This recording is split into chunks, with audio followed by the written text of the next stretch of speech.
Hi, I'm Mrs. Kehrt, and I'd like to read to you Lily's Purple Plastic Purse by Kevin Henkes. Lily loved school. She says, I love school. She loved the pointy pencils. She loved the squeaky chalk. And she loved the way her boots went clickety-click-click down the long, shiny hallways. Lily loved the privacy of her very own desk. She loved the fish sticks and chocolate milk every Friday in the lunchroom. And most of all, she loved her teacher, Mr. Slinger.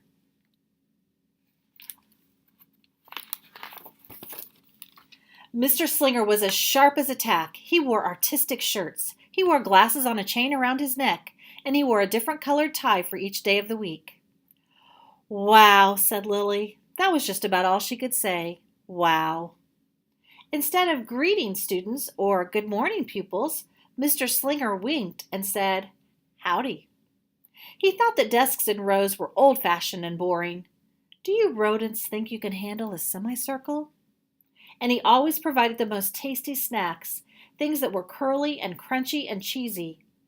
I want to be a teacher when I grow up, said Lily. Me too, said her friends Chester and Wilson and Victor. At home, Lily pretended to be Mr. Slinger. I am the teacher, she told her baby brother Julius. Listen up. Lily even wanted her own set of deluxe picture encyclopedias. What's with Lily? Asked her mother. I thought she wanted to be a surgeon or an ambulance driver or a diva, said her father. It must be because of her new teacher, Mr. Slinger, said her mother. Wow, said her father. That was just about all he could say. Wow. Whenever the students had free time, they were permitted to go to the light bulb lab in the back of the classroom. They expressed their ideas creatively through drawing and writing. Lily went often. She had a lot of ideas. She drew pictures of Mr. Slinger, and she wrote stories about him too. During share time, Lily showed her creations to the entire class. Wow, said Mr. Slinger. That was just about all he could say. Wow. When Mr. Slinger had bus duty, Lily stood in line even though she didn't ride the bus. Lily raised her hand more than anyone else in class, even if she didn't know the answer, and she volunteered to stay after school to clap erasers.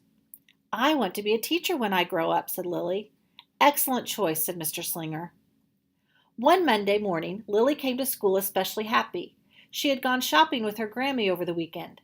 Lily had a new pair of movie star sunglasses, complete with glittery diamonds and a chain like Mr. Slinger's. She had 3 shiny quarters, and best of all, she had a brand new purple plastic purse that played a jaunty tune when it was opened.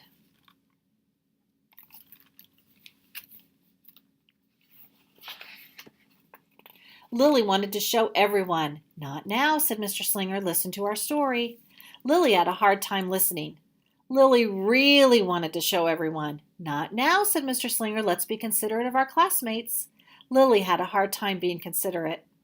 Lily really wanted to show everyone. Not now, said Mr. Slinger. Wait until recess or sharing time.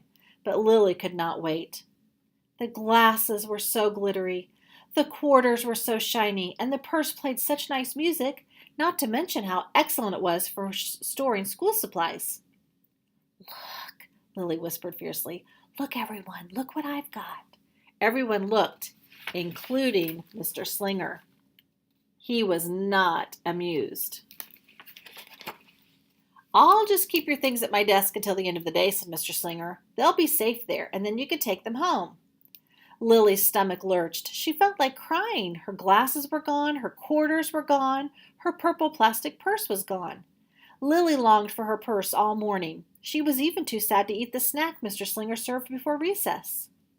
That afternoon, Lily went to the light bulb lab. She was still very sad. She thought and she thought and she thought, and then she became angry. She thought and she thought and she thought some more, and then she became furious. She thought and she thought and she thought a bit longer, and then she drew a picture of Mr. Slinger.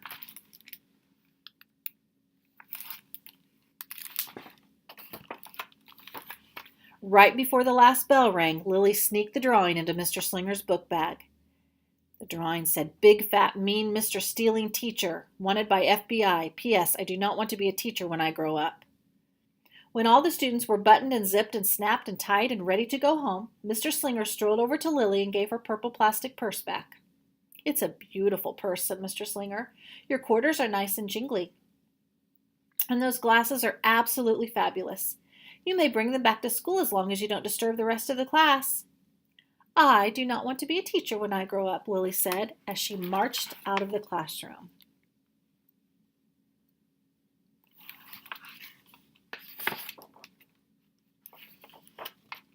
On the way home, Lily opened her purse. Her glasses and quarters were inside, and so was a note from Mr. Slinger. It said, "Today was a difficult day. Tomorrow will be better."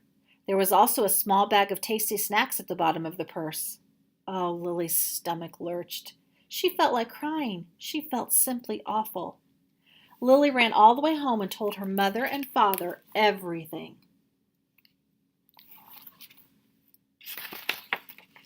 Instead of watching her favorite cartoons, Lily decided to sit in the uncooperative chair. "I'll stay here a million years for Mr. Slinger. Why does everything always happen to me? 1051, 1052, 1099. That night, Lily drew a new picture of Mr. Slinger and wrote a story about him, too. Lily was really, really sorry, so everyone forgave her, even her parents, even her stinky baby brother, even her especially incredible teacher.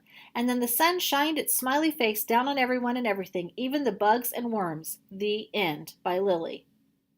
And her picture said, "Listen, I forgive everyone. Mr. Slinger could be principal. I am really, really, really, really, really, really, really, really sorry." And she said, "I am an author."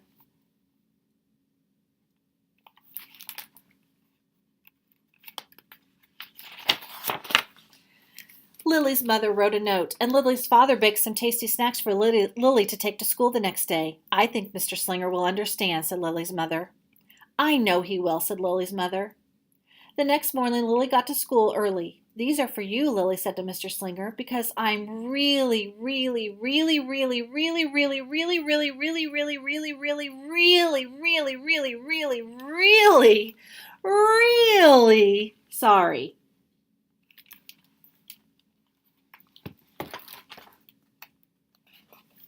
Mr. Slinger read the story, and he looked at the picture, and he read the note, and he sampled the snacks.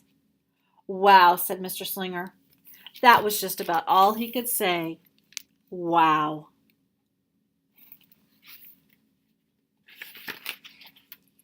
"What do you think we should do with this?" asked Mr. Slinger. "Could we just throw it away?" asked Lily. "Excellent idea," said Mr. Slinger. During sharing time, Lily demonstrated the many uses and unique qualities of her purple plastic purse, her shiny quarters, and her glittery movie star sunglasses. Then she did a little performance using them as props. "It's called interpretive dance," said Lily. Mr. Slinger joined in. "Wow," said the entire class. That was just about all they could say. Wow.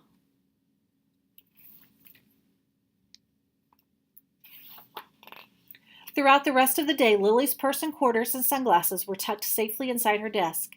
She peeked at them often, but did not disturb a soul. Right before the last bell rang, Mr. Slinger served Lily's snacks to everyone's delight. "What do you want to be when you grow up?" asked Mr. Slinger. "A teacher," everyone responded. Lily's response was the loudest. "Excellent choice," said Mr. Slinger.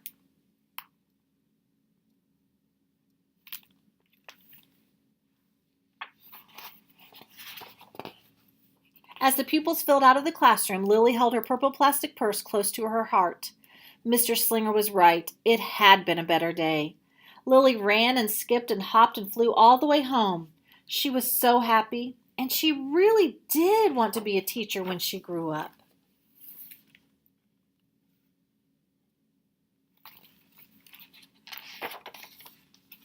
That is, when she didn't want to be a dancer, or a surgeon, or an ambulance driver, or a diva, or a pilot, or a hairdresser, or a scuba diver.